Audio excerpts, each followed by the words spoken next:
Michele Artedino, presidente della Nuorese, oggi un grande regalo alla città, così lei l'ha definito, un colpo da un punto di vista tecnico, arriva alla Nuorese Jeddah, un giocatore che insomma, tutti conosciamo, che può far fare il salto tecnico e mentale a questa squadra in modo che possa rimettersi in carreggiata e puntare ai playoff. Assolutamente sì, noi speriamo che questo giocatore, che Jeddah, porti un tasso tecnico alto sia in campo che fuori dal campo, perché sicuramente è un giocatore che non sta a me descriverlo come ho detto prima,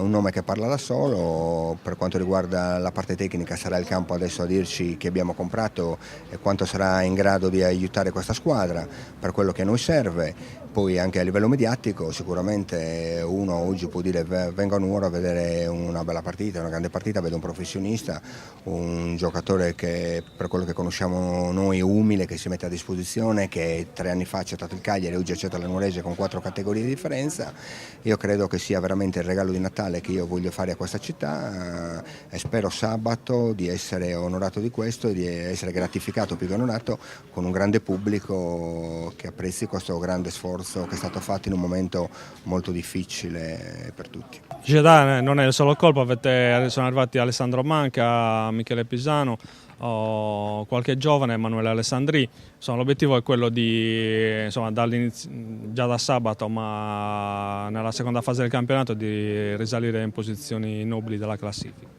Beh, noi vogliamo dire sempre di esserci e questa è una dimostrazione per dire che la Nuorese ci sarà anche in questa seconda fase del campionato. Gli acquisti sono tutti importanti, abbiamo riportato per un grande gruppo Emanuele Alessandri che l'anno scorso ha fatto benissimo qua, abbiamo portato dal Savona il centrocampista Pisano per coprire ovviamente anche le uscite, ma grandissimo giocatore di grande spessore, abbiamo portato di nuovo il nuorese Manca, Alessandro che ha fatto sempre bene a Nuoro e la piazza l'ha tanto acclamato, l'abbiamo riportato dentro, abbiamo fatto poi il salto di qualità con Jeddah e penso che noi in questo momento siamo con una rosa al completo dove non ci saranno più nessun tipo di scusa per andare a cercare questi playoff che oggi distano 7 punti, sembrano tanti ma mi auguro che poi alla fine del campionato siano diventati pochi.